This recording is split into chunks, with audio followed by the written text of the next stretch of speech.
Emotional people, they're a wreck. They control, that emotion controls everything you do. Because you want to be in control of your mind. You want to be in control of your mind.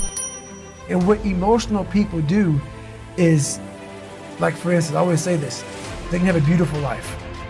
Husband and wife, kids, everything they want. But it's the one thing that they don't have that makes them emotional. So that emotion makes them focus on what they don't have. Emotion makes them focus on everything negative, everything. Pity party, woe is me, this didn't happen. So your mind loves that. It loves talking to other people. Oh, this is all fucked up, man. You know, think about it. People love to bitch and complain about everything. So when you're sitting there, you may spend weeks, months, years bitching about the same thing. So what have you done? Nothing. There's no solution in that. But most of us live there. Oh, this other guy got the pay raise, this other guy got this, other guy got that. And we live in this emotional state of, woe is me. Nothing gets accomplished. Nothing gets accomplished.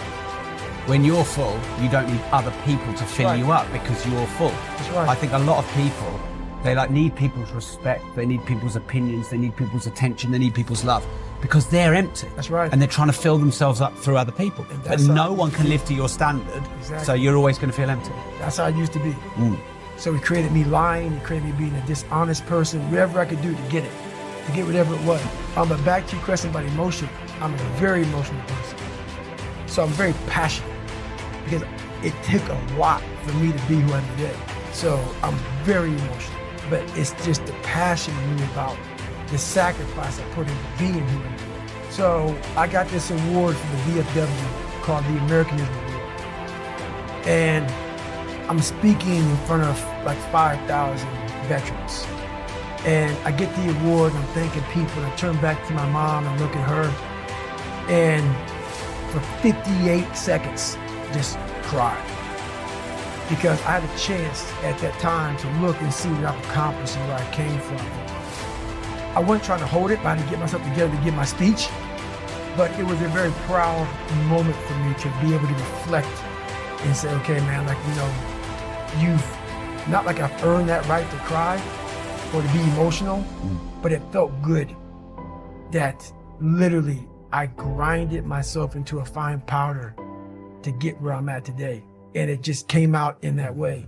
So yeah, emotion is a beautiful thing. You don't want to, if you're emotional, that's bad.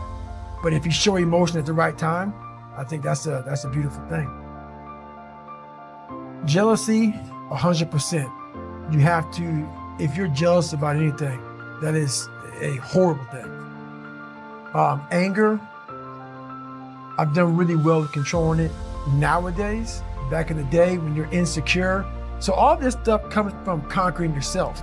Once you feel good about yourself, all the anger, not all of it, we're human. Jealousy, these things start to really go away. She's like, you know, I'm good. But this is what it is. This is what I figured out. I was so afraid of myself that I had to figure out, I became a master of my mind. People, when you're afraid of something, you have to master it. That's how you start to overcome it. So what I realized, when I get to that point where I want to quit, everybody, they get to the point where they want to quit. This is what happens. The mind tells you, let's go home. Let's take a warm shower. Let's get some food. This is not right. This is that. If you cannot answer the questions at that moment, because your mind's gonna start giving you all these questions. And if you can't answer them, you're going to quit. What I realized when I was going through Buds, Ranger School, all this 100-mile race, 200-mile races, pull-up records, my mind would come creeping in.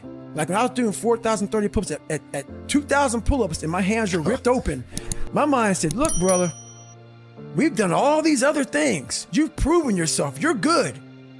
If I didn't have the answer to respond to my mind and say why I'm here, why I'm doing this, you will always lose that fight. You have to have the response to what your mind is going to tell you. And another thing about that is self-talk. A lot of people have like these big four on mental toughness. All that shit is crap about self-talk, visualization. It's true, but the thing about self-talk and all these things, They asked me, what do you think about when you're on mile 100 of a 205-mile run? What are you thinking about when you realize you've run for 24 hours and you have 24 more hours to run and you have another 105 miles? What goes through your mind? What do you say to yourself? I want to know. What I'm doing now, there's not enough fuel in my past. And once you sort it out, that flame goes out.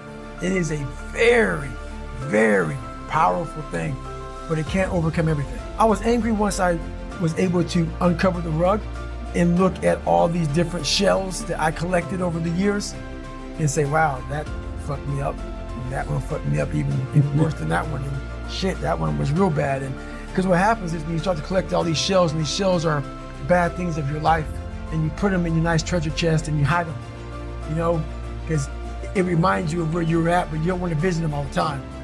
When I started visiting these shells, I was like, my God, man, this was it was a tough way to go. But now looking back on it, man, I don't have any more shells. So now you have to learn to, now what's your passion? So now my passion is still trying to find out what is left. What is more? Can I be driven without the anger? And I can be. I've only dissected 44 years of my life. While I'm still living, I'm still in my live autopsy. So, you know, right now, until I'm dead, I'm still examining human potential. How far can the mind go? How far can we go as human beings? So that's, you know, I call myself the Stephen Hawking of the mind. You know, he was obsessed with everything he ever dove into. You know, the guy couldn't walk or anything, you know, so he was like, the mind. That's one thing he didn't want to lose. And I became obsessed with it because it's the one thing that controlled me. So I became obsessed with this. What is this fucking thing up here that just has me on a tightrope and just walks me into all these horrible decisions I make and makes me feel so pathetic and weak and insignificant and dumb and stupid and everything. I got to get control of this thing. But it's amazing that once you get control of that thing, how far you can go. I think pushing yourself physically is the #1 factor of life. That is the true spot where you can really dive deep into. Life's about self-discipline. It is about self-discipline. We tend to do the things that are easy. And that is it builds no mental toughness. It builds no mental hardening. It builds nothing. When you work out, working out is where you can build that the fastest. Because it's a constant, it gives you instant feedback. Yeah, you may not lose the weight you want to real fast, but the discipline it takes, it transfers over to all aspects of your life. It's not, people don't, man, why are you always working out? Stop looking at it that way. This is the foundation of life. When you look in the mirror, every morning we all look in the mirror to get ready to go to work, to go anywhere. The first thing you see is your reflection. If you don't like what you see in the morning, you lost the war already. It's not about even liking what you see. It's about looking in the mirror and you may start, man, I feel different.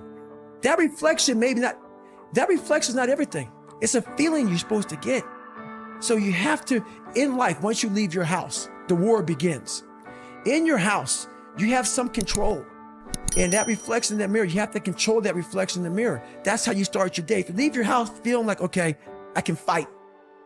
I've established the mentality to fight. And all that comes from working out.